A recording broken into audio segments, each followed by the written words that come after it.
First of all, it's not a rivalry. Not when you losing by 35 points. That's true. Stephen A. Smith just annihilated Angel Reese on live TV. One moment he's preaching basketball gospel. The next, he's delivering a reality check so savage it could cut through a WNBA contract. Angel thought she was playing? Nah. She just poked the wrong bear. Stephen A. came full courtside fury. The mic? Not just dropped. It got launched into orbit. And the fever's on a different level than the Chicago Sky. Let's get that out the way. Secondly, as much as we love Angel Reese because she is special, she's not Caitlin Clark as a player. Caitlin Clark is on a different level. Stephen A. Smith has done it again. The man whose voice could power a small city just put Angel Reese in her place, all over the legendary Caitlin Clark rivalry. It's like high school drama, but with billion-dollar contracts and an army of Twitter analysts dissecting every word. And of course, Stephen A. had to show up as referee, coach, and emotional therapist for this cosmic showdown of college basketball royalty. Because when the drama hits, you don't just watch it. You call Stephen A., the man who turns every sports feud into a soap opera finale. Less subtlety, more shouting, and 100% chaos. It was a basketball play. Yes. Angel Reese is right about that. But what they called against her in terms of upgrading it to a flagrant one is exactly what they would have done in the NBA as well. I also think to some degree they're looking for something from Angel Reese because if you recall when Kennedy Carter bumped or, shoved Caitlin Clark to one of the footages they show was Angel Reese getting up and clapping and stuff like that. They keep their eyes on stuff like this. Here's where I'm going where the rivalry kicks in. Angel Reese, the reason why, obviously, the whole Caitlin Clark Angel Reese thing happened was because when they met in the NCAA tournament in 2023, when Angel Reese was doing all of this, because Caitlin Clark. First off, just stomped into the Caitlin Clark Angel Reese saga like it's the Coliseum and he's the main gladiator. Predictable? Sure, like ketchup on fries. But he didn't just weigh in. He came in like a full orchestra crashing in C minor, voice booming with outrage and seriousness reserved only for history-in-the-making moments. And make no mistake, this was history. Nothing screams basketball legend like a verbal smackdown from a man who sounds like he drinks espresso through a megaphone. Yeah, Caitlin Clark is getting that notoriety. Let me go out there and use that to take advantage of it myself and show you what the hell I bring to the table. You can roll your eyes all you want to, but I'm giving you facts. I'm giving you facts. I'm giving you facts, Eminem. That's what I said. You sat up there and Angel Reese put the female basketball world on notice. Excuse me, I'ma go at her, I'ma take it to that team, I'ma beat them, and I'ma show you I'm just as worthy. Angel Reese versus Caitlin Clark. The showdown nobody saw coming but everyone's talking about. Angel, the powerhouse who makes defenses quake. Caitlin, the sharpshooting wizard rewriting WNBA and college hoops like she's got a cheat code. But this isn't just about points. It's about headlines, clout, and Instagram comment sections on fire. Enter Stephen A. Smith, basketball grandmaster, wielding his opinions like a sword, ready to drop truth bombs and declare a winner before the buzzer even sounds. Now, Angel Reese can rebound the basketball. She's a damn good player. She's got a bright future in the WNBA, but Caitlin Clark is next level. That's number. Stephen A.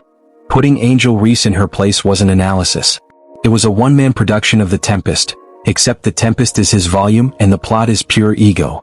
You could see him pacing in the studio, every vocal cord flexing, ready to deliver a speech so powerful it could rival a presidential address. If presidents got paid millions to yell at TVs. Now, Angel Reese experienced vitriol thereafter. It was tough for her to deal with, as she articulated, and that's unfortunate because we got some no-good-ass people in this world. And their definition of happiness is bringing you down to the level of misery. His delivery. Smith just turned basketball commentary into performance art. His delivery? A symphony of exaggerated pauses, eyebrows visible from space, and hand gestures that'd make a mime question their life choices. This wasn't analysis, it was Shakespeare with volume. All caps in real life, subtlety on vacation, stakes off the charts. He dissected Angel Reese, her style, her attitude, while somehow forcing himself into the story like the ultimate third wheel. The message? Schooling Angel on humility, basketball IQ, and how to survive being outshined by Caitlin Clark. And the real headline? Stephen A. Smith has mastered the art of turning a simple rivalry into an epic saga, where the fate of basketball itself hangs in the balance. delivered with all the subtlety of fireworks in a library. That's why we have this big spike in women's basketball, was because of them. That's the rivalry. It's not much. Okay, their games are not rivalry. Their personalities are the rivalry. Yeah, and I guess it's something. Yeah. So you're right. So yeah, but that's what it is. It's not that I can have it. That's what it is. And the internet went wild. Memes flooded faster than a Caitlin Clark three-pointer at the buzzer. Some imagined Stephen A. in a referee's stripes, handing out technical fouls for sass and flair. Others pictured him coaching both teams at once, delivering a halftime speech so intense it triggered a minor earthquake. He didn't just comment, he turned a rivalry into 21st century gladiator games, full of dramatic pauses, rhetorical questions, and verbal haymakers that left everyone questioning. Is this sports or a drama series audition? Stephen A. cranked the intensity to hurricane levels. This wasn't just basketball, it was about respect, legacy, and who could throw the most words without throwing a punch. His voice echoed through living rooms, barbershops, and probably a few Zoom calls where no one dared interrupt. Meanwhile, Angel Reese is probably rolling her eyes so hard it should be an Olympic event. Thanks for the life coaching, Stephen, but I've got games to win and records to break. And Caitlin Clark? She's busy rewriting history, oblivious to the theatrics, because when you're that good, you don't need the sideshow. Caitlin Clark and Angel Reese. Kind of sounds a little bit like the conversation you just had about wanting the spotlight. This is what I said about it, and I love it. I want to see them going at it. I want to see them playing physical. I want to keep this racist crap off the court where it belongs. If some jamoke wants to talk like that, then go home. I don't want to hear it. Stephen A. Smith, the loudest voice in the room, always. Every sentence a crescendo. Every point a proclamation. Every rivalry a full-blown soap opera. Angel Reese and Caitlin Clark are the stars, but Stephen A.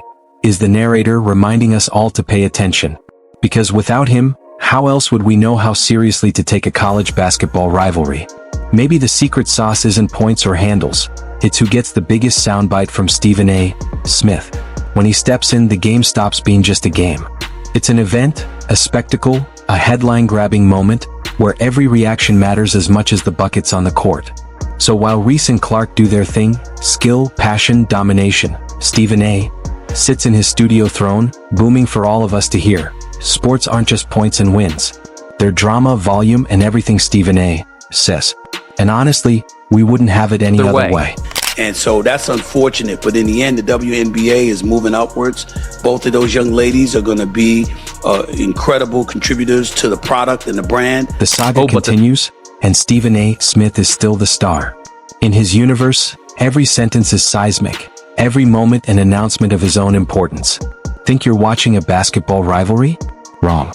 You're witnessing a one-man production where the spotlight moves from court to studio, and the star is none other than Mr. Vocal Dynamite himself. Two young athletes, Angel Reese and Caitlin Clark, are rewriting women's basketball with skill, grit, and jaw-dropping plays. And then Stephen A. enters, booming opinions like he's handing out championship rings at a kids' league game. He treats Angel Reese like a character in an epic drama who's gotten a little too big for her boots, pacing the studio, tapping his pen like a ticking time bomb, ready to unleash a monologue about humility, respect, and the true meaning of sportsmanship. But instead of quiet wisdom, theatrical proclamations, dramatic pauses, and the kind of shouting that makes you question whether he's auditioning to be the greatest sports analyst of all time, or just keeping his voice in prime shouting condition. Caitlin Clark's or Angel Reese's popularity in large part is attributed to her behavior towards Caitlin Clark, because when Caitlin Clark was busy taunting opponents a couple of years back before LSU smacked Iowa around in the national championship game or so, it was Angel Reese that was clapping back. Stephen A. Smith doesn't do subtle. His voice, the audio equivalent of fireworks, a roller coaster, and a motivational speech rolled into one. Every word enunciated like it's the last word on earth. Every pause dripping with anticipation. Every sentence delivered with the intensity of a verbal cage match. Caitlin Clark, sinking impossible threes and rewriting record books. Angel Reese, bulldozing defenses like a wrecking ball. And Stephen A., making sure the entire world hears his version of how this rivalry should be viewed. The irony? While he's schooling Angel Reese with maximum gravitas, the basketball world is watching two phenomenal athletes elevate the game to new heights. Heart, skill, and that competitive fire that makes sports worth watching. Meanwhile, Stephen A. is dropping sound bites so dramatic they could have been scripted by a late-night talk show writer on 3 Espressos.